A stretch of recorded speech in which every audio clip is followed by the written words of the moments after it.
έχει συνέλευση 2 φορές το μήνα, Τετάρτη παρατετάρτη, και στον πρώτο όροφο στεγάζεται η ομάδα για τη χειραφέτηση και την ενδυνάμωση. Επίσης, οι εκδόσεις Αυτολεξή, και υπάρχει και βιβλιοπωλείο με σχετικά βιβλία, γίνονται και κύκλοι αυτομόρφωσης πάνω σε κάποια βιβλία, και επίσης κάνουμε εκδηλώσεις, διαλέξεις, προβολές ταινιών και παρουσιάσεις εγχειρημάτων όπως σήμερα. Όταν ανοίξει ο καιρός, συνεχίζουμε και στην ταράτσα. Μια πολύ ωραία ταράτσα, μπορούμε να κάνουμε και μουσικές εκδηλώσεις, προβολές ταινιών. Το κτίριο αυτό είναι της δεκαετίας του 20 και προσπαθούμε όσο μπορούμε να το συντηρούμε και να το ομορφύνουμε για όλους μας. Αυτά. Τώρα θα παρουσιάσουμε την ομάδα Αταξία. Η Αταξία, που είναι μια ομάδα εκπαιδευτικών που έχει φτιάξει ένα πολύ ωραίο σχολείο στο Στηρί Βιωτίας κοντά στο Δίστομο, το οποίο είναι αυτοδιαχειριζόμενο και ελευθεριακό, και θα μας μιλήσουν για το εγχείρημά του.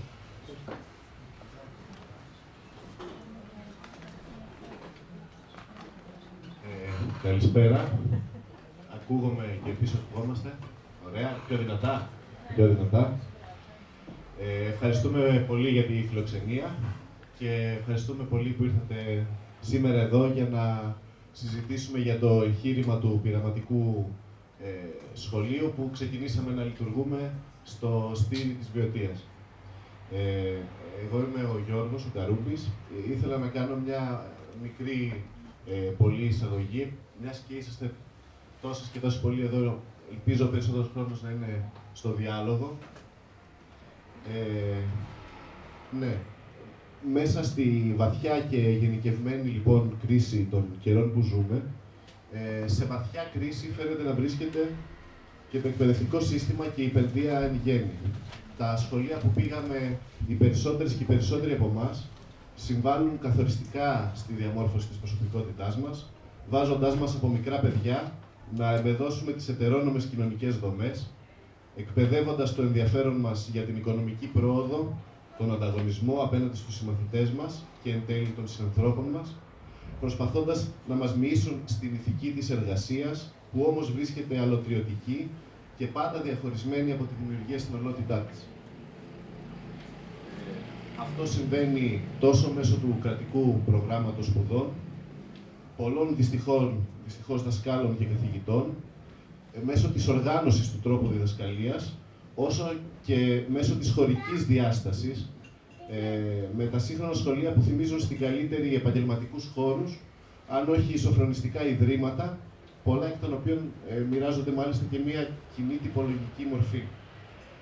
Μόνη ελπίδα σε αυτό το σκοτάδι, μέχρι σήμερα, σε τούτο τον τόπο τουλάχιστον, οι αγωνιζόμενοι εκπαιδευτικοί και αγωνιζόμενες εκπαιδευτικοί, που οι περισσότεροι από εμάς γνωρίσαμε από έναν, που εν τέλει είναι οι άνθρωποι αυτοί που μας πήγανε μπροστά στη ζωή μας. Μέσα σε ένα τέτοιο λοιπόν πλαίσιο, βρεθήκαμε κάποιοι άνθρωποι σε έναν κοινό τόπο, στην επαρχία της Κεντρικής Ελλάδας, όχι βέβαια με τη μορφή κάποιας ιδεολογίας, δηλαδή κατά τη γνώμη μας κάποιας ψευδούς συνείδησης, ούτε ως κάτοχοι μιας κάποιας αντικειμενικής και θέσφατης αλήθειας, αλλά με κάποιες κοινές στοιχειώδεις σκέψεις και αρχές, όπως η ισότητα, ο σεβασμός προς τη φύση και η άμεση δημοκρατία, τόσο ως διαδικασία, αλλά και ως καθεστώς αυτοθέσμησης και αυτοαλλίωσης. Άλλωστε, η αλήθεια για μας, όπως έλεγε και ο Καστοριάδης, δεν είναι κάτι στατικό, είναι μια κίνηση. Είναι η κίνηση που διαρριγνύει την κάθε φορά δοσμένη κλειστότητα και που προσπαθεί, εν πάση περιπτώσει, να έρθει σε επαφή με αυτό που υπάρχει. Τι θέλουμε? Θέλουμε να φτιάξουμε, και κατά κάποιο τρόπο το φτιάξαμε ήδη, ένα δημοκρατικό σχολείο, το οποίο για αρχή το ξεκίνησε ως νηπιαγωγείο και ως δημοτικό σχολείο. Ένα σχολείο που θα μπορεί δυνητικά να εκπαιδεύσει δημοκράτες πολίτες. Ένα σχολείο που θα ευνοεί την ανάπτυξη των κοινωνικών, των επιστημονικών, των συναισθηματικών, των καλλιτεχνικών, των πολιτιστικών και εν τέλει και των πολιτικών δεξιοτήτων του ανθρώπου, μέσω του περιεχομένου των γνώσεων που μεταδίδει, του τρόπου που γίνονται τα μαθήματα και μέσω της ίδιας της μορφής του κτηριακού και του άβλιου χώρου και τις σχέσεις που έχει ο χώρος αυτός με την κοινότητα και με τη φύση. Θέλουμε και ονειρευόμαστε ένα σχολείο που θα πλάθει πολίτες σε έναν κόσμο καταναλωτών. Που θα πλάθει ενεργούς πολίτες σε έναν κόσμο παθητικής κατανάλωσης εικόνων, θεαμάτων, σκουπιδοπροϊόντων, που θα πλάθει μια άλλη σχέση με το Δήμο, με την κοινότητα και με τη φύση και που θα πλάθει εν τέλει και εμάς μαζί με τα παιδιά. Που θα πλάθει το μέλλον σε έναν κόσμο που είναι κυρευμένος από ένα διαρκές παρόν. Πώς το κάνουμε αυτό? Με τη μορφή μιας κοινωνικής και συνεταιριστικής επιχείρησης. Μια νομική μορφή που, όπως ξέρετε, δημιουργήθηκε ως αποτέλεσμα των αγώνων των προηγούμενων δεκαετιών. Η κινσέπ μας που λέγεται Ataxia School ή Ataxia School, όπως θέλετε το λέτε, Δημοκρατικό Σχολείο του Βουνού, λειτουργεί με ισότιμη συμμετοχή των μελών της, με μεσοδημοκρατικές διαδικασίες, ανοιχτές στην κοινότητα και ανεξάρτητα από οποιαδήποτε επιθυμία ή στόχο για οικονομικό κέρδος. Αντιθέτως, ό,τι έχουμε καταφέρει με το σχολείο, το έχουμε κάνει χωρίς καμία απολύτως μορφή οικονομικής ενίσχυσης, ούτε από ιδιώτες, ούτε από θεσμούς και φορείς της κεντρικής διοίκησης, του κράτους ή της Ευρωπαϊκής Ένωσης. Το κάναμε με τον κόπο μας, με τον χρόνο μας και με, εν πάση περιπτώσει, όλες μας τις δυνάμεις, τις δικές μας δυνάμεις. Η ριζοσπαστική κριτική απαιτεί λύσεις άλλωστε εξίσου ριζοσπαστικές και το ότι η τολμηρότητα των προτάσεών μας τις καθιστά δύσκολα πραγματοποιήσιμες δεν σημαίνει ότι δεν είναι αναγκαίες, κατά τη γνώμη μας, ούτε και ότι δεν πρέπει να κάνουμε τα πάντα προκειμένου να λάβουμε και τα συγκεκριμένα μέτρα που αυτές συνεπάγονται. Πού το κάνουμε? Ενάντια στην αστικοποίηση και την αστιφιλία των καιρών μας, επιλέξαμε την επαρχία. Μια επαρχία που μέρα με τη μέρα ερημώνει και παρακμάζει, μαζί με τους γυρεότερους που σιγά σιγά πεθαίνουν και τους νέους που την εγκαταλείπουν για το θολό όνειρο μια ζωή στην πόλη. Επιλέξαμε τη φύση, από την οποία έχουμε όλοι μας λιγότερο ή περισσότερο αποξενωθεί. Ενάντια λοιπόν στη θεωρητικά ίσως πιο εύκολη λύση της Μητρόπολης των Αθηνών και των προαστίων της, η οποία βρίσκεται και γεωγραφικά σε κοντινή απόσταση, επιλέξαμε το Στήρι, ένα μικρό χωριό που οδηγείται στην πλήρη ερήμωση, έχει πληθυσμό 700 περίπου κατοίκους στην απογραφή, στην πράξη είναι ακόμα λιγότερη. Το χωριό είναι χτισμένο στον Ελικόνα, στην απέναντι πλευρά είναι ο Παρνασσός με τις μεγάλες εκτάσεις δάσους, πολλές από τις οποίες είναι και προστατευόμενες περιοχές. Μέσα στη φύση λοιπόν, στο βουνό και σε μια κοινότητα δίπλα σε άλλα αντίστοιχα χωριά όπως το Δίστομο, τα Σπασπίτια, η Δάβλια, η Κομμόπολη της Λιβαδιάς, με τα οποία υπάρχει ένα οδικό αλλά και πολιτικό και πολιτιστικό δίκτυο επικοινωνίας. Και το θέμα αυτό του βουνού και του φυσικού περιβάλλοντος γενικότερα είναι πολύ σημαντικό για εμάς. Στοχαζόμενοι πάνω στη σχέση του σύγχρονου ανθρώπου με τη φύση, η οποία είναι σχέση καταστροφής ιστορικά τους τελευταίους αιώνες και που πλέον με την πράσινη και την αειφόρο ανάπτυξη αλλάζει φαινομενικά μορφή, αλλά παραμένει στην ουσία της σχέσης κυριαρχίας. Ειδικά τα μικρά παιδιά σήμερα είναι τόσο αποξυνωμένα από το φυσικό περιβάλλον, σε βαθμό που να μην έχουν δει ποτέ στη ζωή τους πρόβατα, κότες, μποστάνια, κάτι το οποίο δεν ισχύει βέβαια για τα παιδιά της επαρχίας. Έτσι κι εμείς δεν ερχόμαστε να πουλήσουμε γενικά τη φύση σαν ένα εμπόρευμα ακόμα μεταξύ άλλων ή σαν μια εναλλακτική φάση. Ναι, θα ήθελα εδώ να σας πω κάποια πράγματα για το χώρο της σχολικής εγκατάστασης και το προβλήμα της. Το κτίριο που διαλέξαμε μετά από μια σειρά επιλογών είναι ένα παλαιό, ερειπωμένο, εγκαταλειμμένο δημοτικό σχολείο του χωριού, το οποίο είχε χτιστεί τμηματικά τις δεκαετίες του 50 και του 60. Όπως μπορείτε να το δείτε, έχουμε και την εικόνα, ακολουθεί την κλασική αρχιτεκτονική των παλιών σχολείων της επαρχίας, αποτελούμενο από ένα καθαρό ορθογωνικό όγκο που είναι 10x50 μέτρα περίπου. Έχει και κάποιες προσθήκες τουαλέτες από την πίσω μεριά. Είναι πέτρινο. Στο εσωτερικό του υπήρχαν οι τυπικές τετράγωνες αίθουσες με ένα επιπλέον γραφείο διευθυντή. Και αυτή λοιπόν την κατάσταση που βρήκαμε θελήσαμε να την αλλάξουμε τόσο νοηματικά όσο και κυριολεκτικά. Κρατώντας το εξωτερικό περίγραμμα, φτιάξαμε ένα σχολείο χωρίς τάξεις. Ένα σχολείο που όλοι οι μαθητές και οι εκπαιδευτικοί, τόσο του νηπιαγωγείου όσο και του δημοτικού, μπορούν μαζί και από κοινού να αλληλεπιδρούν ισότιμα, τόσο μεταξύ τους όσο και με το χώρο, τον οποίο κυριολεκτικά μπορούν να τον μεταβάλουν ανάλογα με τις... Συνεχίστε.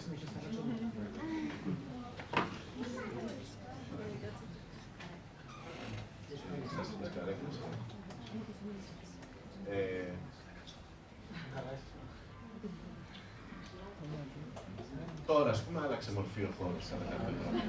Άλλαξε και το που εστιάζουμε και το πώς το βλέπουμε. Από την αρχή επεξεργαζόμασταν τις ιδέες των καταστασιακών για τον χώρο και των κοινωνικών και φιλοσοφικών προεκτάσεων που αυτός περιέχει και την περιπλάνηση μέσα σε αυτόν. Ντερίπο, όπως το λέμε και εμείς στα χωριά μας.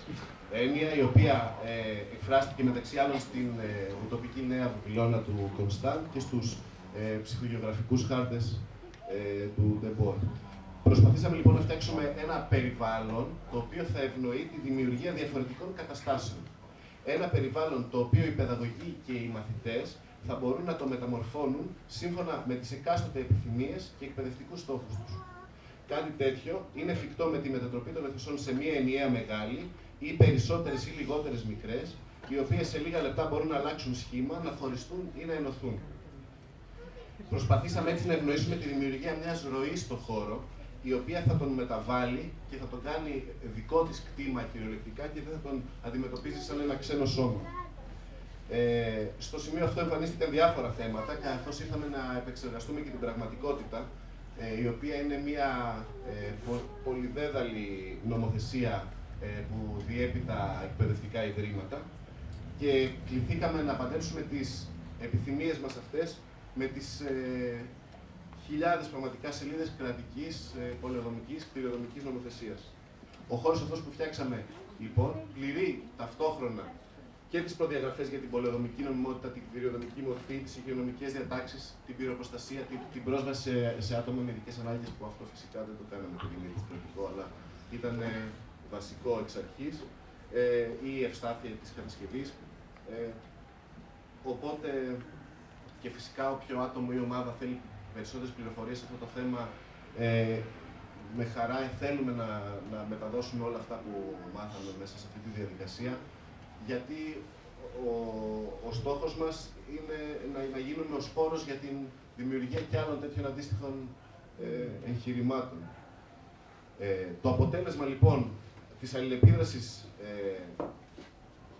αυτής ήταν ένα σχολείο χωρίς τάξεις και χωρίς έδρες, ένα σχολείο που σήμερα είναι κάπως και αύριο μπορεί να είναι κάπως αλλιώς. Στο προαύλιο, που είναι ένας πολύ μεγάλος χώρος, τώρα δεν φαίνεται, είναι και από πίσω, είναι περίπου 2.000 τετραγωνικά μέτρα, έχει γήπεδα, φυτεύουν ήδη οι μαθητές τα μαρούλια που φάγανε, θα φυτέψουν οποροφόρο δέντρα ή ό,τι άλλο θέλουν, τέλος πάντων. Έτσι, με τον τρόπο αυτό, προσπαθήσαμε να δημιουργήσουμε μία ένωση και μία αρμονική συνέχεια μεταξύ του σχολείου, του αύλιου χώρου, της κοινότητας και παραδίπλα της φύσης, τα οποία προσπαθούμε να συνυπάρχουν μαζί ως μια ενιαία λειτουργική ενότητα και όχι ως διαχωρισμένες, οχυρωμένες, τριματισμένες οντότητες εχθρικίες η μία προς την άλλη. Εδώ δεν φαίνεται, γενικά φυτεύονται δέντρα και το χωριό είναι για περίπου 200 μέτρα προς τα πίσω και προς τα μπροστά και μετά είναι κατευθείαν το βουνό. Οπότε κάπως έτσι είδαμε και το κομμάτι του χώρου. Δεν θα το διαβάσω το τελευταίο κομμάτι, νομίζω ότι είναι πολλά. Ωραία, να μιλήσει η Πρωτεία. Καλησπέρα και από μένα. Εγώ είμαι Τροοδία, είμαι παιδαγωγός δημοτικής εκπαίδευσης και ψυχότρια υπαίθριας και περιβαλλοντικής εκπαίδευσης. Είμαι από την Κύπρο. Συγγνώμη για την προφορά ή απλά αξιοποιήστε την, ξέρω εγώ, χαρείτε την. Τι με φέρνει εδώ. Εγώ έχω αφήσει ουσιαστικά τη δουλειά μου στην Κύπρο Όχι γιατί εδώ είναι καλύτερα οικονομικά τα πράγματα, αλλά γιατί υπήρχε και εμένα κάτι που με κίνησε ή μάλλον με συγκίνησε, όπως πολύ ωραία το λέει και ο κύριος Κώστας Παγκιτζής, ότι σε συγκινεί είναι η αλήθεια. Οπότε νιώσα και εγώ αυτή την αλήθεια, ένα συναισθηματικό δεσμό εμπιστοσύνης μαζί με τα παιδιά της ομάδας, οπότε ουσιαστικά βρίσκομαι και μετακόμισα στην Ελλάδα για να εργαστώ στο Ατάξια. Νομίζω ότι υπάρχει νόημα να κάνω μια παρένθεση όσον αφορά στα εργασιακά μου ως εργαζόμενη, που έχει και ένα πολιτικό στοιχείο νόημα μέσα, ναι. Να πω ότι έχει γίνει η πρόσληψή μου κανονικά μέσα από το Υπουργείο Παιδείας και σύμβαση μέσα από το σύστημα Εργάνη. Ο μισθός μου είναι ένας νόμιμος μισθός που παίρνω από το Ταμείο της ΚΙΝΣΕΠ και αναλογεί σε τον ανώτατο βασικά μισθό ενός εκπαιδευτικού που δουλεύει στο δημόσιο.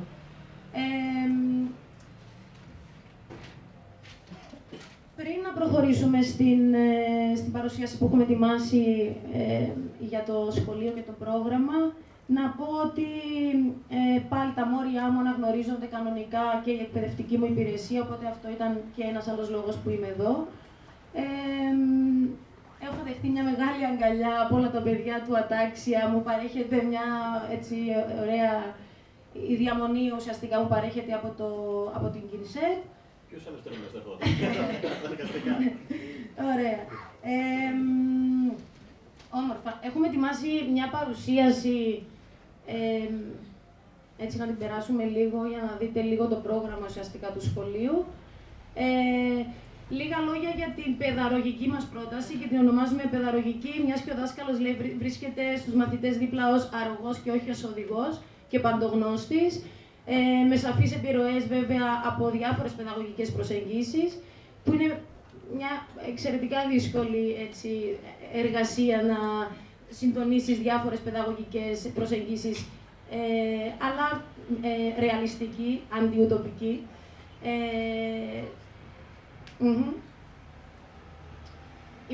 Η παιδαγωγική λοιπόν δεν είναι, η παιδαγωγική γίνεται, όπως λέμε, είναι μια tailor-made διαδικασία που καλείται να προσαρμόζεται ανάλογα με τις ανάγκες του κάθε παιδιού και αυτό συμβαίνει μέρα με τη μέρα στο σχολείο. Βλέπουμε το πώς προχωράει η μέρα μας, κάνουμε τη δική μας δράση και μετά τη δική μας έρευνα, έτσι ώστε ό,τι μας αρέσει και ό,τι βλέπουμε ότι λειτουργεί προς όφελος των παιδιών να το κρατάμε. Οπότε ουσιαστικά ζούμε σε ένα πολύ ζωντανό περιβάλλον, όπως είμαστε και εμείς ζωντανοί οργανισμοί, έτσι αντιλαμβανόμαστε τους εαυτούς μας.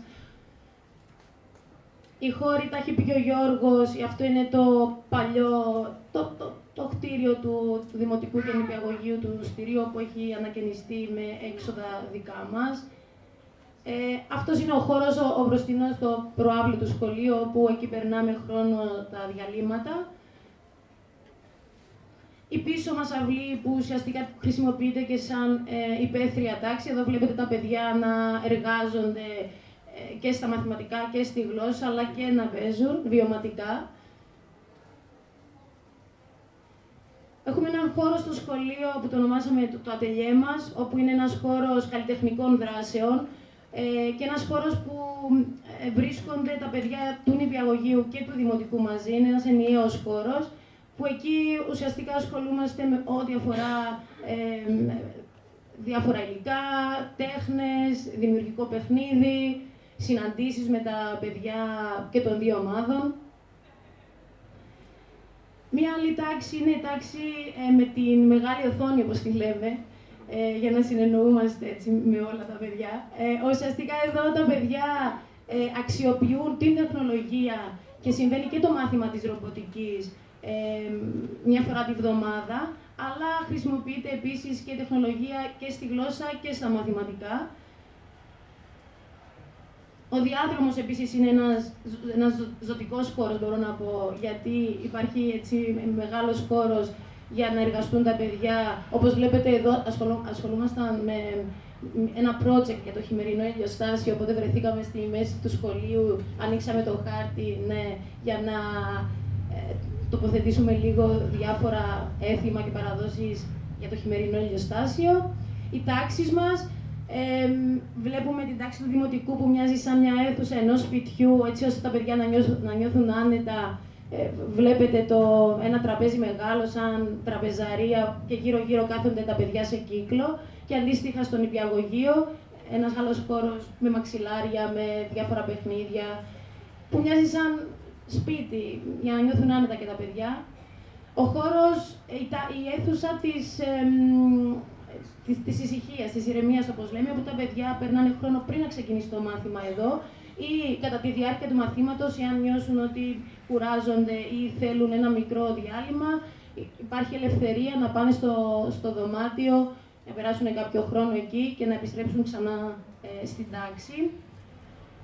Η κουζίνα μας, περνάμε αρκετό χρόνο, διότι μέσα στο πρόγραμμά μας έχουμε εντάξει αρκετά τη μαγειρική και μια βιωματική προσέγγιση, έτσι ώστε τα παιδιά και να απολαμβάνουν και να θέτουν σε λειτουργία λεπτή κινητικότητα και δεξιότητες. Και στη γλώσσα και στα μαθηματικά χρησιμοποιείται αυτός ο χώρος. Και φυσικά ένας χώρος, ο σπουδαιότερος για μας, είναι η φύση, που την έχουμε στα 3 λεπτά δίπλα μας.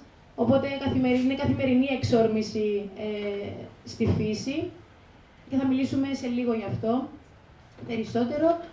Το σχολείο πριν 2 μήνες έχει ξεκινήσει τη νέα δράση για το ραδιόφωνο. Ετοιμάζεται τώρα το στούντιό μας. Μέχρι να ετοιμαστεί πηγαίνουμε σε ένα άλλο χώρο για τις εκπομπές μας. Και πολύ βασικό ζωτικό στοιχείο είναι οι άνθρωποι, οι μαθητές, φυσικά, οι βοηθοί τους που είμαστε εμείς όλοι, οι γονείς, οι άνθρωποι της κοινότητας που είναι εξαιρετικά σημαντικό στοιχείο για μας και αξιοποιείται πάρα πολύ συχνά, και οι επισκέπτες που έρχονται στο σχολείο μας. Να πούμε λίγο για το πρόγραμμα. Τα παιδιά έρχονται στο σχολείο μέχρι τις 8, έως τις 8:30 είναι όλα τα παιδιά στο σχολείο. Κάθε τάξη μπαίνει στην αίθουσα, νηπιαγωγείο δημοτικό. Το νηπιαγωγείο, όπως βλέπετε, θα δούμε στην επόμενη εικόνα, μπαίνει πάντα με ένα σήμα, σκανάρει το χέρι, μπορεί να σκεφτεί η παιδαγωγός ένα άλλο σημείο έτσι ώστε να μπει, μια αγκαλιά, μια χειραψία, οτιδήποτε. Και το δημοτικό αντίστοιχα μπαίνει με ένα πιο γνωστικό τρόπο στην τάξη, σπάζοντας ένα κωδικό εισόδου για την Α δημοτικού και την Β μέχρι στιγμής. Έχουμε πάντα τον πρωινό κύκλο που εκεί μοιραζόμαστε, συζητάμε το πώς νιώθουμε, το πώς είμαστε, τα νέα μας, εκφράζουμε τις σκέψεις μας, τις ανησυχίες μας. Παίρνει περίπου ένα μισάωρο έτσι ώστε ο καθένας να πάρει το χώρο και το χρόνο του να εκφραστεί ελεύθερα και μετά ακολουθεί το πρόγραμμα. Το οποίο το βγάζουμε μαζί μετά. Το πρόγραμμα μας χωρίζεται σε δομημένο και ελεύθερο.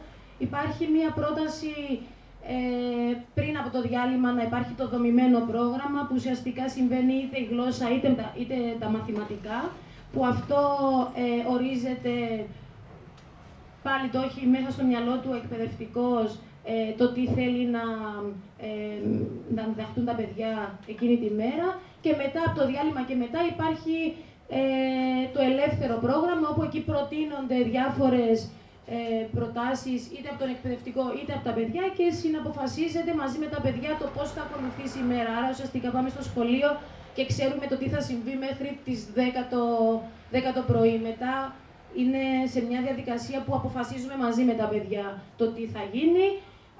Αυτό συνήθως συμβαίνει έξω, αλλά μπορεί να είναι και ένα θεατρικό παιχνίδι, μπορεί να είναι κινητική τέχνη, μπορεί να είναι όντως έξω στη φύση, μπορεί να είναι πεζοπορία, ανάλογα με τη διάθεση και των παιδιών και των εκπαιδευτικών. Άρα από τις 10:30 μετά το διάλειμμα συναποφασίζεται το πρόγραμμα μαζί με τα παιδιά. Αυτά. Ωραία. Στο πρόγραμμά μας έχουμε σταθερά τη γλώσσα, τα μαθηματικά, τη ρομποτική, έχουμε αγγλικά, μουσική και έχουμε και στο ελεύθερο πρόγραμμα το θεατρικό παιχνίδι, όπως είπαμε, την κινητική τέχνη, την υπαίθρια μάθηση, το ραδιόφωνο. Ξεχνάω κάτι, σε μάθημα.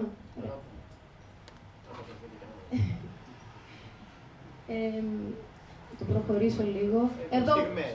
Εδώ βλέπουμε στιγμές από το πώς συμβαίνει το μάθημα. Με μια παιχνιώδη μορφή. Χρησιμοποιούμε πάρα πολύ το σώμα, σωματοποιείται αρκετά η γνώση, έτσι ώστε να γίνει βίωμα και έτσι να περάσει στο εγκεφαλικό κομμάτι. Άρα ουσιαστικά πρώτα μέσα από το συναίσθημα, μέσα από την πράξη και μετά στο μυαλό. Ωραία, εδώ βλέπουμε πάλι τα παιδιά να συνεργάζονται κατά τη διάρκεια του μαθήματος.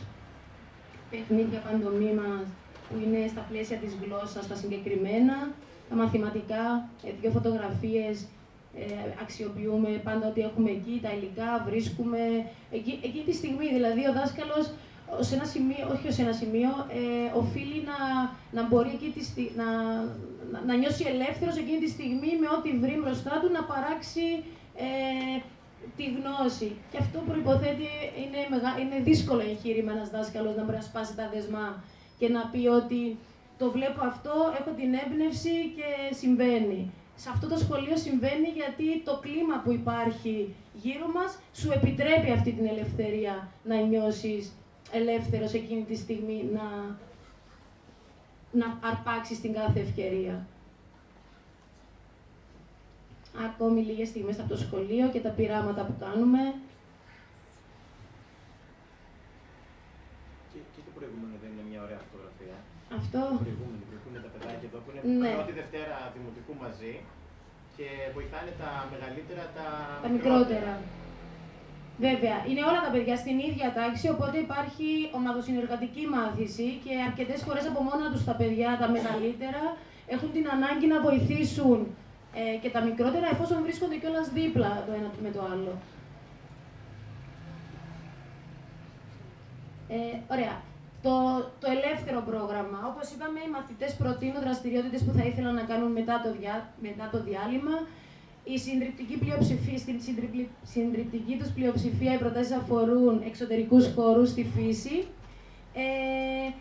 Και από την αρχή οι μαθητές μαζί με τους βοηθούς έχουμε ανακαλύψει αρκετούς χώρους που συχνάζουμε εκεί, αλλά ουσιαστικά μια επιδίωξή μας είναι να ανακαλύπτουμε κάθε μέρα και καινούριους χώρους και μας δίνει αυτή την ευκαιρία το περιβάλλον που βρισκόμαστε, γιατί υπάρχουν πολλά όμορφα μυστικά μονοπάτια και χώροι που δεν έχουμε ανακαλύψει ακόμη.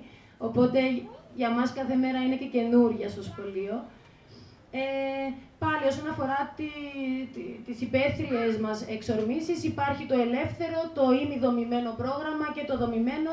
Ο δάσκαλος μπορεί να βγει έξω μαζί με τα παιδιά χωρίς να έχει προετοιμάσει κάτι και να προκύψει κάτι κατά τη διάρκεια της βόλτας, ή μπορεί να έχει οργανώσει κάτι που ξέρει όμως μέσα στο μυαλό του ότι μπορεί και να μην συμβεί, γιατί όταν βγαίνουμε έξω είμαστε εκτεθειμένοι στα πάντα γύρω μας, οπότε ανάλογα με την ανάγκη της ομάδας και το τι μας ελκύει εκείνη τη στιγμή, είμαστε και ελεύθεροι να πούμε ότι καταπιανόμαστε από αυτό. Όπως έχει συμβεί δηλαδή με ένα project που κάνουμε τώρα αυτή τη στιγμή, έχουμε βρει ένα αυτοκίνητο εγκαταλελειμμένο στη φύση, μας έχει ενθουσιάσει και είπαμε ότι αυτό το αυτοκίνητο θα το βάλουμε ως project. Έχουμε φωτογραφία με το αυτοκίνητό μας. Μας έχει ενθουσιάσει και είπαμε ότι θα το κάνουμε ως project, να το καθαρίσουμε, να το διαμορφώσουμε μέσα, έτσι ώστε να είναι ένας άλλος χώρος που πηγαίνουμε κάθε μέρα και συμβαίνουν διάφορα πράγματα εκεί. Και αυτό είναι όντως μέρος του προγράμματός μας δηλαδή. Οπότε προκύπτει και κάτι δομημένο μέσα στη μέρα, που το έχουν βέβαια ανακαλύψει τα παιδιά. Είναι όμορφο να δείξουμε και τη φωτογραφία μαζί με τη γιαγιά, γιατί βγαίνοντας έξω συναντάμε ανθρώπους του χωριού που δεν μπορούμε καθόλου να παραλείψουμε, αντιθέτως τους κυνηγάμε και εκείνη τη στιγμή που τους βλέπουμε τους αξιοποιούμε. Αυτή η γιαγιά την βρήκαμε μπροστά μας, εκεί έκανε στη σκάφη, ναι, ζήμωνε, οπότε και εμείς εκείνη τη στιγμή πήγαμε, κάναμε ερωτήσεις. Είναι απίστευτη η χαρά που νιώθουν και οι άνθρωποι του χωριού την ώρα που βλέπουν τα παιδιά, εφόσον ήταν ένα χωριό που είχε χρόνια. Συγγνώμη που διακόπτω, είναι γύρω στα 30 άτομα στις σκάλες. Και εμένα δεν μπορούμε να μπούμε, τουλάχιστον να βγει με ηχείο. Να σας ακούμε. Δεν ξέρω, να μας πούν τα παιδιά. Αν μπορούν να δω, αλλιώς κατεβαίνουμε. Να είμαι στην διάθεση. Να είμαστε λίγο στην διάθεση. Θα μπορούσε να έρθει μπροστά. Γιατί μετά δεν θα χρειαστεί το PowerPoint έτσι κι αλλιώς. Χωράνε άνθρωποι μπροστά ή στο και κάτω. Ή και πίσω, λίγο να είναι πολύ... 4-5 άτομα. Και εμείς θα κάνουμε και Να πάμε εμείς εκεί. Να πάμε εμείς εκεί. να πάμε να δω εμείς και κάπως.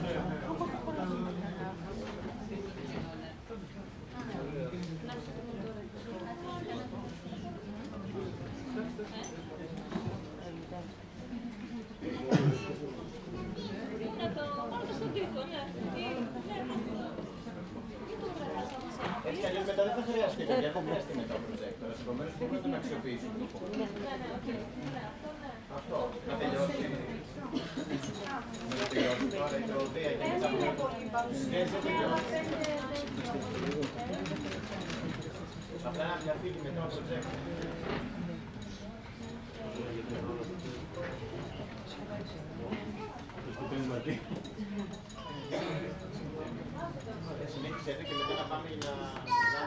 Ναι, οπότε για να το συντομεύσουμε, οι κάτοικοι του χωριού είναι ένα στοιχείο που είναι για μας γνώση και μάθηση. Δηλαδή βγαίνουμε έξω, συναντάμε ανθρώπους και εκείνη τη στιγμή... Και εκείνη τη στιγμή παράγεται γνώση βιωματικά, ελεύθερα, αβίαστα για όλους μας, και για τους δασκάλους και για τους μαθητές. Εδώ βλέπουμε μια φωτογραφία με τον πίνακα που έχουμε έξω, στη φύση.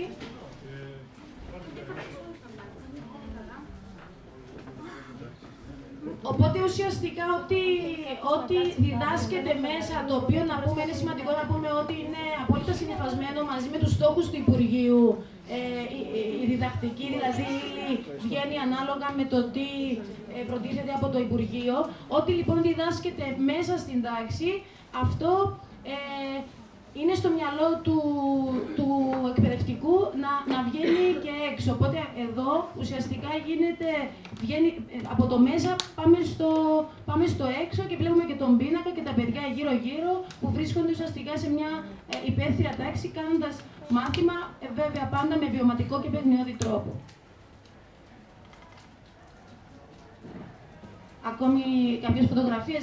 Εδώ για παράδειγμα πήγαμε μια βόλτα στο χωριό και είναι η κοπέλα που έχει το σούπερ μάρκετ του χωριού, η οποία από μόνη της δεν ήξερε ούτε τι θα πάμε, ούτε εμείς ξέραμε τι θα πάμε εκεί.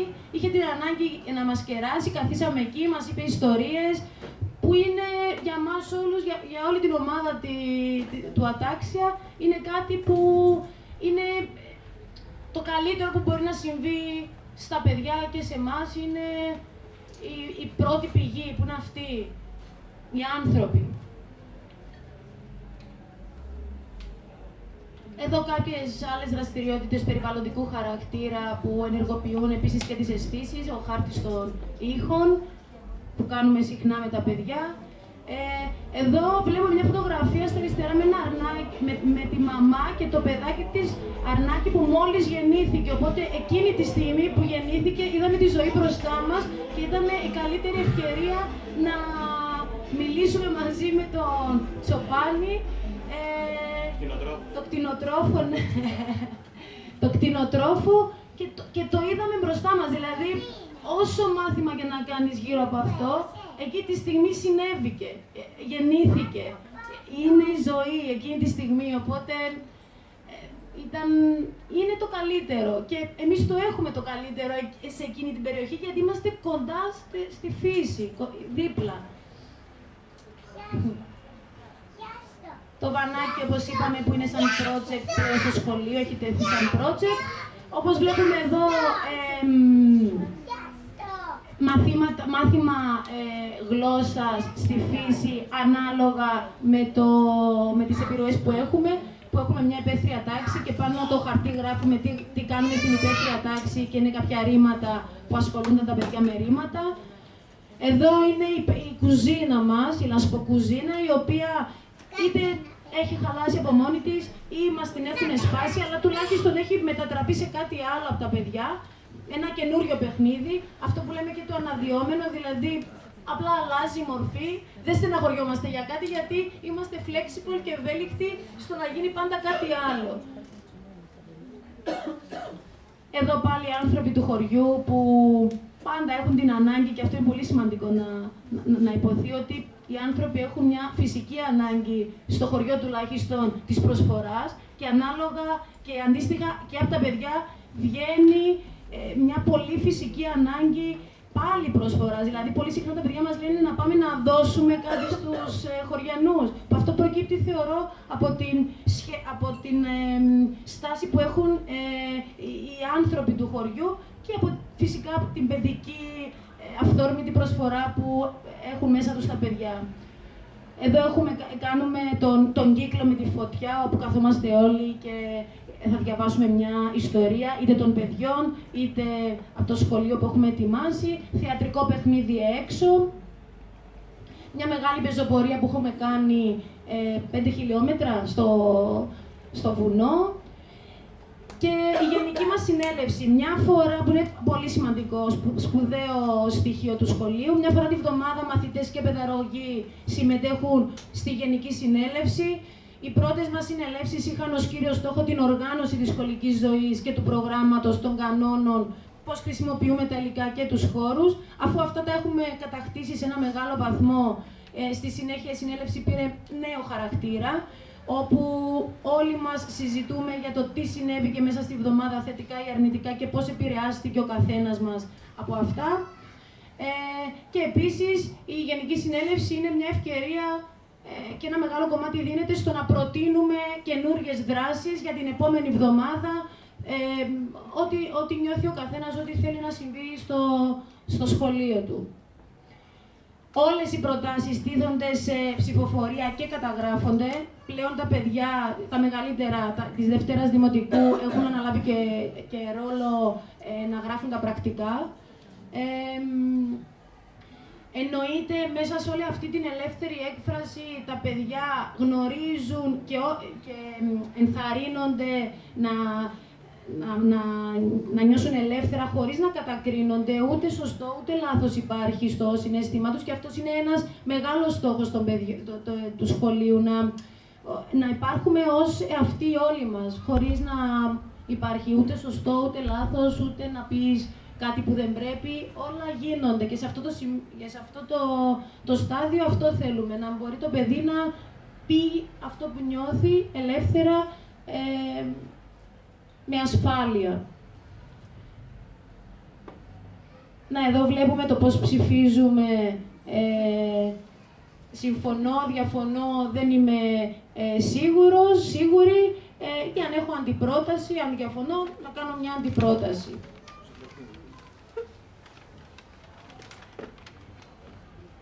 Θα κλείσουμε την παρουσίαση με κάτι θεωρώ πάρα πολύ σημαντικό, που είναι και βασική φιλοσοφία του σχολείου.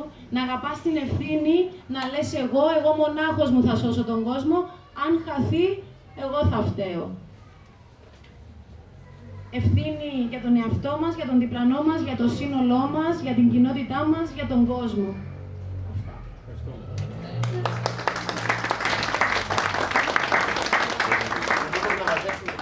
Τώρα για να ξεκονομήσουμε λίγο χρόνο. Χώρο και χρόνο, βλέπουμε βασικά εδώ. πούμε και δυσκολικότρυπα τώρα. Ναι, τώρα δεν χρειάζεται. Απλά τώρα θα μαζευτεί κι άλλο.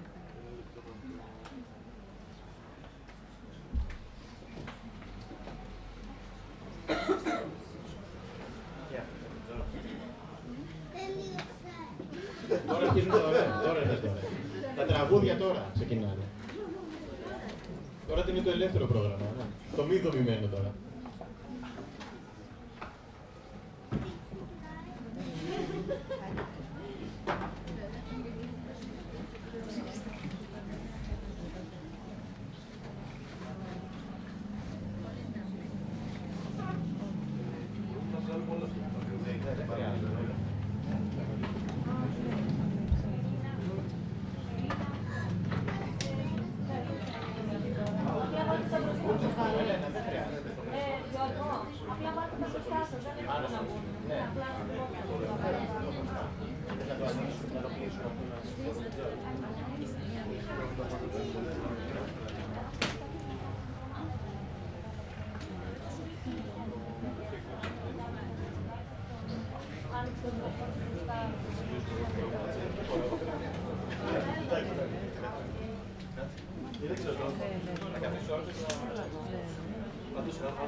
Κάτσε.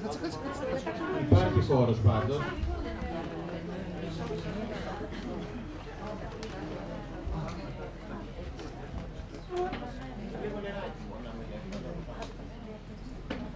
Λοιπόν, καλησπέρα σας και από μένα. Εγώ ονομάζομαι Γιώργος Λούκας. Είμαι σε κάποιο από ένα από τα ιδρυτικά μέλη της Κοινής Έπαφη αυτής. Καταγωγή από το Δίστομο. Όπως καταλαβαίνετε, και η ομάδα μας είναι, η υπόλοιπη απαρτίζεται από άτομα τα οποία είναι από το Δίστομο και αυτό έχει την ιστορική σημασία του. Και γιατί θέλω να πούμε ότι είμαστε παιδιά της κοινότητας, δεν ήρθαμε ουρανοκατέβατοι να μιλήσουμε για δημοκρατία, για να μιλήσουμε για σχολεία της φύσης και για πρωτοπορία. Εμείς πάνω απ' όλα είμαστε παιδιά τα οποία ανήκουν σε αυτή την κοινότητα, με τις ιστορικές καταβολές τις οποίες αισθανόμαστε και υπάρχουν. Το Δίστομο, όπως γνωρίζετε, βρίσκεται σε μια περιοχή έντονα βιομηχανοποιημένη. Πρέπει να καταλάβουμε πάρα πολύ καλά το πλαίσιο που γίνονται αυτά τα πράγματα. Γιατί δεν γίνονται στα Εξάρχεια, γίνονται στο Δίστομο, σε μια περιοχή όπου υπάρχει το καθεστώς αλήθειας του εργοστασίου του Μυτιληναίου εκεί πέρα, το οποίο χειραγωγεί συνειδήσεις, εξαγοράζει συλλόγους και όλα αυτά τα πράγματα. Εμείς έχουμε επιστρέψει στον τόπο μας τα τελευταία 10 χρόνια. Είμαστε μια ομάδα παιδιών στην ίδια ηλικία 30 με 40 και κάνουμε πράξεις και ο κόσμος αυτές τις πράξεις βλέπει. Και ως άτομα της κοινότητας μπήκαμε στη διαδικασία να χρησιμοποιήσουμε το σχολείο, το παλιό σχολείο, το οποίο δεν χρησιμοποιούταν, το χρησιμοποιούμε δίνοντάς του μια εξτρά χρήση. Η χρήση του, γιατί μιλάμε, βλέπω και εδώ ανθρώπους από το Σκασιαρχείο που έχουν έρθει για το δημόσιο χαρακτήρα του σχολείου και θα συμφωνήσω σε πάρα πολλά από αυτά τα οποία λένε. Το δημόσιο αυτό κτίριο, είμαστε ως κοινωνική και αλληλέγγυη οικονομία, η οποία δικαιούται να πάρει τέτοια. Να χρησιμοποιήσει τέτοια κτίρια τα οποία δεν χρησιμοποιούνται από τον νόμο και δωρεάν. Εμείς παρόλα αυτά πληρώνουμε ενίκειες στο Δήμο, να τα ξέρουμε αυτά τα πράγματα. Το χρηματοδοτούμε με δικές μας δυνάμεις, είναι αυτοχρηματοδοτούμενο, ενώ θα μπορούσαμε, όπως ξέρετε, πολύ εύκολα να το χρηματοδοτήσουμε από το Μυτιληναίο και να είμαστε εντάξει. Άρα είναι μια προσπάθεια η οποία γίνεται με ίδια κεφάλαια, με τη δικιά μας περηφάνεια και με τη δικιά μας αξιοπρέπεια στα ύψη. Και αυτό συνεχίζουμε και κάνουμε. Πώς το κάνουμε ακόμα? Δεχόμαστε πάρα πολλές πιέσεις. Ξέρετε, εντάξει, τα είπαν τα ωραία τα παιδιά τα πράγματα, αλλά πρέπει να πούμε, να απαντήσουμε και στο κομμάτι των πιέσεων. Γιατί όντως, και εδώ θα συμφωνήσω και με την κριτική του Σκασιαρχείου, όντως το να είσαι μόνος σου και να είσαι στις δυνάμεις της αγοράς να σε χτυπάνε, πρέπει με κάποιο τρόπο να τις παλέψεις αυτές τις δυνάμεις. Και όταν εσύ θες να το κάνεις αυτό το σχολείο σύμφωνα με τις αρχές σου, δηλαδή τα παιδιά να μπαίνουν δωρεάν, που μπαίνουν δωρεάν τα παιδιά της κοινότητας, αλλά δουλεύουμε εμείς, κάνουμε 2 και 3 δουλειές για να μπορέσουμε να μπαίνουν δωρεάν. και να μην παίρνουμε χρηματοδοτήσεις από αλλού. Άρα τα παιδιά της κοινότητας μπαίνουν δωρεάν, η κοινότητα το χρησιμοποιεί το σχολικό συγκρότημα όπως το χρησιμοποιούσε, λειτουργεί σαν συμβολική πλατεία του χωριού για τις δράσεις της κοινότητας. Άρα δεν μιλάμε με όρους ιδιωτικού και δημοσίου, μιλάμε με όρους κοινού και κοινότητας. Η κοινότητα η ίδια μπαίνει στη διαδικασία να αξιοποιήσει ένα χώρο τους. Και όποιος έχει αντίθετη άποψη, όπως η λαϊκή συσπήρωση για παράδειγμα της περιοχής, δεν πήγε καν στο στήρι στην προεκλογική της ομιλία να μιλήσει για περιοδικού και δημοσίου. Επομένως, πρέπει να φεύγουμε λίγο από αυτά τα δίπολα, να ξεκολλάει λίγο το μυαλό μας και να πούμε ότι υπάρχει και κάτι άλλο. Σίγουρα πρέπει να υπάρχει αυτή η δουλειά που κάνουμε εμείς, ξέρω ότι το κάνουν άνθρωποι στο δημόσιο σχολείο και μπράβο τους και τους στηρίζουμε και με όλες μας τις δυνάμεις, αλλά πρέπει να αφήνουμε χώρο σε τέτοιες δράσεις, σε τέτοιες πρωτοβουλίες ανθρώπων μικρών κοινοτήτων. Δεν είμαστε στη Silicon Valley, αδερφοί, εδώ πέρα. Είμαστε στο Στήρι, δηλαδή ένα χωριό το οποίο ερημώνει, είμαστε στο δίστομο. Και εμείς παίρνουμε μια πρωτοβουλία πώς? Σαν ιστορικά υποκείμενα μιας ιστορικής μνήμης πολύ βαριάς, που πρέπει να το ξέρετε αυτό το πράγμα. Δεν αντιπροσωπεύουμε κάποιο αντιφασιστικό κίνημα το οποίο έχει γεννηθεί. Εμείς οι ίδιοι νιώθουμε το βιασμό που υπέστησαν οι γιαγιάδες μας οι ίδιες από τους φασίστες. Και εμείς οι ίδιοι έχουμε την ιστορική ευθύνη, αυτό το πένθος το οποίο μας κληροδοτήθηκε, να μην το αφήσουμε να εγκυβωτίζεται σε νέα πένθη, αλλά να μπορέσουμε να δημιουργήσουμε κάτι, μια αντιαυταρχική εκπαίδευση στο παρόν. Άρα εμείς εδώ δεν μιλάμε για μια ουτοπία, μιλάμε για κάτι που έχουμε δημιουργήσει. Και ίσως το γεγονός ότι είμαστε εδώ πέρα, η αίθουσα είναι κατάμεστη και είναι άλλοι τόσοι άνθρωποι στις σκάλες, να βλέπουν αυτοί οι άνθρωποι αυτό το πράγμα, αυτή την αλήθεια μας και αυτή την προσπάθειά μας. Γιατί αυτή η προσπάθειά μας βγαίνει μέσα από την ψυχή μας, πραγματικά. Και στεναχωριόμαστε δηλαδή πραγματικά από άνθρωπους που υποτίθεται στηρίζουν το εγχείρημα αυτό, να δεχόμαστε τις περισσότερες, και εγώ και προσωπικά κιόλας μάλιστα, τις περισσότερες κριτικές εντός του ίδιου χώρου. Δηλαδή, αυτό είναι το πρόβλημά μας, το ένα ελευθεριακό δημοκρατικό σχολείο το οποίο έχει δημιουργηθεί, στηρίζει τον νεοφιλελευθερισμό. Θα τρελαθούμε τελείως. Δηλαδή, αν βλέπουμε τα πράγματα στην πραγματική τους διάσταση, θα πρέπει να γίνουμε ρεαλιστές στο παρόν. Αυτή τη στιγμή ένα χωριό χαίρεται που ακούει παιδιά στην πλατεία του να παίζουν. Χαίρεται τα οποία παιδιά τους μπαίνουν δωρεάν στο σχολείο τους, ενώ δεν πηγαίνουν στο δίστομο. Και όλα αυτά είναι με προσωπικά μας έξοδα. Για να μην δώσουμε να καταλάβετε και λίγο και το τεχνικό, υπάρχουν τα ιδρυτικά μέλη τα οποία δουλεύουν ως εθελοντές και κάνουν και δεύτερες δουλειές, για να μπορούν να το στηρίζουν. Και υπάρχουν και μέλη όπως η Τροωδία, η Κατερίνα και τα υπόλοιπα παιδιά, το διδακτικό προσωπικό, τα οποία βρίσκονται εκεί με τους υψηλότερους δυνατούς μισθούς αυτή τη στιγμή. Οι οποίοι όμως κάπως πρέπει να πληρωθούν. Επομένως, τα άτομα τα οποία έρχονται από μακριά, και ένα ακόμα πιο σημαντικό στοιχείο, δεν παίρνουμε παιδιά από τα γειτονικά δημόσια σχολεία για να μην τα φέρουμε σε κίνδυνο, άρα επιλέγουμε, έρχονται παιδιά τα οποία δεν θα φέρουν ποτέ σε δυσκολία τις δομές τους, τις οργανικές. Άρα δεν παίρνουμε παιδιά έτσι αφαίρετα, ελάτε εμείς για να τα οικονομήσουμε. Άρα δεν χρηματοδοτούμαστε, αυτοχρηματοδοτούμαστε. Δεν παίρνουμε από δημόσια σχολεία γειτονικά της περιοχής. Επίσης, επειδή είμαστε σχολείο της κοινότητας και πιστεύουμε στην κοινοτική παιδαγωγική, υπήρχε και η δυνατότητα, όπως που κάνουν πολλά ιδιωτικά σχολεία, να πάρουμε homeschoolers. Έτσι έχουν έρθει σε εμάς. Αλλά εμείς, επειδή η παιδαγωγική μας αυτή θεωρούμε ότι έχει αντιδιπόδια χαρακτηριστικά και δεν θέλουμε τα παιδιά να βρίσκονται στο σπίτι, αλλά θέλουμε να βρίσκονται στην κοινότητα, στο σχολείο, στη δράση, στην πραγματικότητα, στην πραγματική ζωή, δεν τα δεχόμαστε. Δεν θα μπορούσαμε να πάρουμε 3.000 για πλάκα και να μην έρθει το παιδί καν και να λύσουμε και το θέμα της βιωσιμότητάς μας. Όχι. Επίσης, δεν σας κρύβω ότι όντως όταν κάποιοι γονείς έρχονται με τη λογική του πελάτη και όχι του πολίτη, αυτό κρύβει κινδύνους. Και υπήρχαν και τέτοιοι γονείς. Όντως, Μπάμπη, υπήρχαν και τέτοιοι γονείς. Τους οποίους όμως αντισταθήκαμε και τους βάλαμε στη θέση τους. Δηλαδή δεν τους αφήσαμε να κάνουν το νταϊλίκι τους και να βγάλουν το ελεκτικό τους χαρακτήρα και στοιχείο. Με τι θα βάψει, με τι θα κάνεις, με τι κριτήρια κάνετε τις προσλήψεις και τέτοια. Και γονείς οι οποίοι προέρχονται και από τον ελευθεριακό χώρο, μάλιστα. Αυτά. Και αν η δασκάλα έχει μακριά νύχια, το αντίθετο δηλαδή, και πώς θα πάει με αυτά τα νύχια στο βουνό, γιατί τα ακούσαμε κι αυτά. Και αν ξέρετε κι εσείς με την ελευθεριακή εκπαίδευση τίποτα και τι είναι ελευθερία και το παιδί μου είναι στο πίσω κάθισμα χωρίς ζώνη, άρα είναι ελεύθερο, άρα εσείς δεν είστε ελευθεριακοί.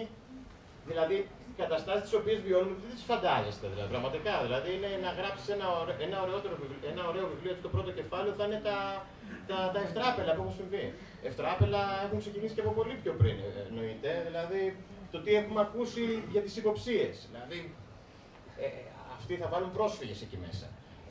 Αυτοί θα βάλουν, τι άλλο, θα είναι ένα σχολείο, ένα ειδικό σχολείο. Το οποίο θα έχει μόνο παιδιά τα οποία αντιμετωπίζουν ζητήματα. Φήμες που βγαίνουν στα χωριά, ακόμα πιο ωραία ήταν ότι παίρνουμε χρηματοδότηση από τον Όσιο Λουκά, την εκκλησία. Και εμείς δεν κάνουμε ούτε προσευχή, ας πούμε. Δηλαδή, ναι. Σκεφτείτε ότι το πρώτο δρόμενο, γι' αυτό λέω έχει σημασία να πούμε το πρώτο δρόμενο του σχολείου μας, δεν έγινε αγιασμός, έγινε ανάκτηση του σχολείου και συμβολική από τα παιδιά. Σε ένα σχολείο το οποίο βρίσκεται μια ανάσα από τον Όσιο Λουκά. Ήταν το μοναστήρι του Αρχιεπίσκοπου του Ιερώνυμου. Επομένως, οι κάτοικοι του χωριού, να γνωρίζετε, είναι έντονα θρησκευόμενοι άνθρωποι. Κι όμως αυτοί οι άνθρωποι το αποδέχτηκαν αυτό το πράγμα. Αποδέχτηκαν δηλαδή τη διαφορετικό. Γιατί αυτό είναι η κοινότητα. Αποδοχή του διαφορετικού. Είναι σχέσεις οι οποίες υλοποιούνται, είναι ανοχή, είναι εξάρτηση, είναι πολλά πράγματα. Όπως και εμείς αποδεχτήκαμε βέβαια την πρώτη εκδήλωση που έγινε στο Ατάξια και ήταν ο Λευτέρης ο Πανταζής που ήταν. Ναι, ήταν ο Λευτέρης ο Πανταζής η πρώτη εκδήλωση. Αυτό ήθελε η κοινότητα, δεν μπορούσαμε εμείς να βρούμε. Ο Λευτέρης ο Πανταζής. Μετά ήταν ο Τσαλίκης βέβαια, εντάξει, βελτιώθηκε. Ναι, δεν ξέρω. Αλλά ήταν ένα ζήτημα το οποίο έπρεπε σε αυτή την κοινότητα, αυτά είναι τα χαρακτηριστικά της κοινότητας. Προχωράμε λοιπόν αυτούς τους 5 πρώτους μήνες λειτουργίας και με φοβερά παιδαγωγικά αποτελέσματα, δηλαδή στο ερώτημα αν αφήσει τα παιδιά ελεύθερα, τι θα κάνουν. Υπάρχει το αφήγημα για την παιδική ηλικία, η οποία είναι τα παιδιά βάρβαρα, είναι τα παιδιά οι ρομαντικοποιημένοι της βαρβαρότητας, όποια και αν θέλετε. Άμα τα αφήσει γενικά τα παιδιά ελεύθερα, δεν θα αποφασίσει, θα είναι ανώρημα, θα λειτουργήσουν με έναν τρόπο παρορμητικό, καλά για μάθημα δεν θα πούνε καν. Κι όμως, το 90% των παιδιών παρακολουθεί, ενώ έχει τη δυνατότητα ανυπακοής, παρακολουθεί κανονικά τα μαθήματα. Και η ύλη, μάλιστα γνωστικά, θα βγει μέχρι το Μάρτιο, όπως το υπολογίζουμε. Δεν υπερηφανευόμαστε γιατί είναι λίγα τα παιδιά, επομένως, ως παιδαγωγή είναι κάτι εύκολο να μπορεί να καλυφθούν οι γνωστικοί στόχοι. Επειδή υπάρχει συναισθηματική εμπλοκή των παιδιών τώρα, σε όλη αυτή τη διαδικασία αναπτύσσονται σχέσεις παιδαγωγών και όχι παιδαγωγών, γιατί ο παιδαγωγός είναι ένας τροχός. Ακούγομαι καλά. Γιατί εδώ ακούω κάτι ζούζου. Πάρε στο μυαλό μου. Εντάξει, δεν ξέρω. Λοιπόν, επειδή η παιδαγωγή δεν είμαστε μόνο εμείς οι δάσκαλοι, δεν υπάρχει η αυθεντία του δασκάλου κατά ανάγκη, και πρέπει να υπάρχει ένας σεβασμός καλός εννοούμενος. Παιδαγωγή είναι όλο το χωριό. Δηλαδή, μην σκέφτεστε ένα σχολείο το οποίο κλείνεται και στους 4 τοίχους. Υπάρχει όλο το χωριό. Δηλαδή, είναι η γιαγιά της Κατερίνας της Νηπαιογού, η οποία πηγαίνουμε τα πρωινά στο σπίτι και μπαίνουμε τα παιδιά στο σπίτι, φέρνει ψωμί. Όλη η κοινότητα λειτουργεί στους ρυθμούς του σχολείου. Είναι ένα χωριό το οποίο είναι το σχολείο. Και τα παιδιά το νιώθουν αυτό. Πολύ σημαντικό είναι το κομμάτι του συμβάντος, της κατάστασης, η οποία δημιουργείται καθημερινά. Αυτό που έλεγε η Τροωδία προηγουμένως. Η περιπλάνηση. Τα παιδιά βγαίνουν στη βόλτα, δεν πάμε στη φύση έτσι ανέμελοι, τραλαλού, τραλαλά και τελεία. Περνάνε από την κοινότητα. Βλέπουν τους εργάτες να φτιάχνουν το υπόγειο δίκτυο. Θα μιλήσουμε στους εργάτες, θα καταλάβουμε τι σημαίνει, πόσο σημαντική είναι οι εργαζόμενοι αυτοί για τη λειτουργία όλης της κοινωνίας. Και έχουν την ανάγκη να τους προσφέρουν, θυμάστε. Και τους προσφέρουν να φέρουμε στους εργάτες, πήγαμε, μαγειρέψαμε και φτιάξαμε τυροπιτάκια για να τα φέρουμε. Επομένως, δημιουργούνται οι καταστάσεις εκείνη την ώρα και τα συμβάντα αυτά είναι το αναδυόμενο πρόγραμμα που λέμε το οποίο φροντίζουμε να καλυφθεί στις ανάγκες των παιδιών. Επειδή είναι λίγα τα παιδιά πάλι και χωρίς να το παίζουμε μάγκες, κάνουμε και διαφοροποιημένο πρόγραμμα. Βοηθάει πάρα πολύ η ειδικότητα πολλών από τα μέλη της ΚΙΣΕΠ, οι οποίοι ασχολούμαστε με την ειδική αγωγή. Δηλαδή υπάρχουν στην ομάδα εργοθεραπευτές, λογοθεραπευτές, ειδική παιδαγωγή και παιδοψυχίατρος ο Γιάννης, που δεν είναι σήμερα εδώ. Επομένως, βοηθάει πάρα πολύ στο διαφοροποιημένο πρόγραμμα. Έχουμε μία φορά το μήνα συνέλευση και ομάδες αυτομόρφωσης των γονέων. Και επίσης την πρώτη αυτομόρφωση ήταν ως ιδιωτικό σχολείο που κάνουμε και βγάζουμε πάρα πολλά λεφτά. Ήταν για τη 12η Οκτωβρίου για το Δημοκρατικό Σχολείο για την απελευθέρωση από το ΕΑΜ. Ως ιδιωτικό σχολείο αυτό κάναμε σαν πρώτη. Ναι, εντάξει, ήταν λίγο. Ναι. Χάσαμε τα στελέχη από το εργοστάσιο, αλλά δεν πειράζει. Εντάξει, μια χαρά. Αυτό είναι, παιδιά. Εντάξει, δεν θα ήθελα να μακρηγορήσω περισσότερο. Θέλω να καταλάβετε ότι όλα αυτά γίνονται σε ένα χωριό με την φυσιολογική στενότητα των αντιλήψεων του χωριού, που παρόλα αυτά ως κοινότητα, και επειδή μας βλέπουν και εμάς ως κοινότητα, μας βλέπουν ως ανθρώπους οι οποίοι ζούμε εκεί πέρα, δεν ήρθαμε να πουλήσουμε θεωρία, είμαστε τα παιδιά μας, ξέρουν από μικρά παιδιά, μας ξέρουν που παίζαμε στους δρόμους. Εμπιστεύεται ο ένας τον άλλον. Γνωρίζουν τη δουλειά μας. Γνωρίζουν ότι συμμετέχουμε σε συλλόγους. Φτιάχνουμε εκεί πέρα, δεν είμαστε, καθόμαστε και φιλοσοφούμε στο καφενείο. Φτιάχνουμε δίκτυο μονοματιών που ενώνει τα χωριά. Συμμετέχουμε σε όλους τους συλλόγους και τα υπόλοιπα μέλη. Άρα με αυτόν τον τρόπο λειτουργούμε και θεωρώ ότι ο στόχος, δεν ξέρω αν είμαι τόσο αισιόδοξος όσο είμαι στις αρχές, αν τέτοιου είδους εγχειρήματα μπορούν να αντισταθούν όντως στις δυνάμεις της αγοράς, γιατί μεθαύριο που ένας γονέας όντως πληρώνει και ο άλλος δεν έχει αυτή την τρέλα και την αντίσταση να πει, να του βάλει φρένο και να του πει όπα μεγάλε εδώ τελειώνεις αυτό, δεν μπορεί να γίνει ανεκτή η απέτησή σου αυτή στο παιδαγωγικό έργο. Δεν ξέρω πώς διασφαλίζεται όντως, αν υπάρχουν τέτοια σχολεία, πώς διασφαλίζονται οι αντιστάσεις. Και είναι ένα σημαντικό ερώτημα αυτό που πραγματικά όταν η βιωσιμότητά σου στηρίζεται σε εκδηλώσεις σαν και αυτές. Γι' αυτό υπάρχουν και κάποια βιβλία εκεί έξω. Καλό είναι αν θέλετε να μας βοηθήσετε υπό αυτούς τους όρους να μας βοηθήσετε. Εμείς βασιζόμαστε πάρα πολύ στον κόσμο, τον απλό. Είπαμε δεν έχουμε δεχτεί χορηγία από μεγάλους ανθρώπους της περιοχής. Ένα τύπου crowdfunding θα βοηθούσε πάρα πολύ σε μια τέτοια προσέγγιση, γιατί είναι πολύ σημαντικό να αποδείξουμε όλοι ότι τέτοια σχολεία ως κοινότητες μπορούμε να τα φτιάξουμε και μπορούμε να οικοδομήσουμε ένα πλαίσιο το οποίο να μην λέει μεθαύριο, ξέρω εγώ, η γη είναι επίπεδη, άρα φτιάχνουμε κι εμείς ένα σχολείο, οι άνθρωποι που πιστεύουμε ότι η γη είναι επίπεδη, άρα μπορούμε να το κάνουμε. Είμαστε η πρώτη KINSEP σχολείο και αυτό είναι σημαντικό, γιατί η KINSEP τοποθετείται ανάμεσα στο ιδιωτικό, μπαίνει εκεί, αλλά ανάμεσα στο ιδιωτικό και στο δημόσιο κρατικό. Δεν έχει μόνο το καταστατικά της KINSEP να διαβάσετε πρόκειται να καταλαβαίνετε ότι δεν έχει προσδοκία κερδών, αλλά επιμερίζονται στην κοινότητα. Προσλήψεις επίσης έχουμε κάνει και σε κατοίκους της περιοχής, απασχολούνται, δηλαδή η παιδαγωγός είναι από το Στήρι, επομένως καλύπτεται και αυτή τους η ανάγκη. Ήρθαν άνθρωποι, νίκησαν και σπίτια εκεί πέρα στην περιοχή. Είναι ένας ανάμεσά τους είναι και ο Σωτήρης εδώ πέρα που ήρθε από τη Λαμία. Και ζει το χωριό. Είναι μια δράση που ζει το χωριό. Δεν θέλουμε να ζει μόνο εκεί. Να λειτουργεί και απόγευμα, να λειτουργεί ένα σχολείο για όλους. Μπορεί να είναι 24 ώρες το 24ωρο ανοιχτό. Μπορεί. Εμείς έχουμε περιορισμένες δυνάμεις. Εμείς αυτό που μπορούμε να κάνουμε το κάνουμε στο 1000%, θέλω να σας πω. Δηλαδή, δουλεύουμε το πρωί στο σχολείο και το μεσημέρι απόγευμα πάμε στις κανονικές μας δουλειές. Για να μπορούμε να στηρίζουμε το σχολείο. Αυτό κάνουμε. Θα μου πείτε αυτό οικονομίστικα είναι βιώσιμο, πόσο να αντέξετε, πόσο θα πάρει.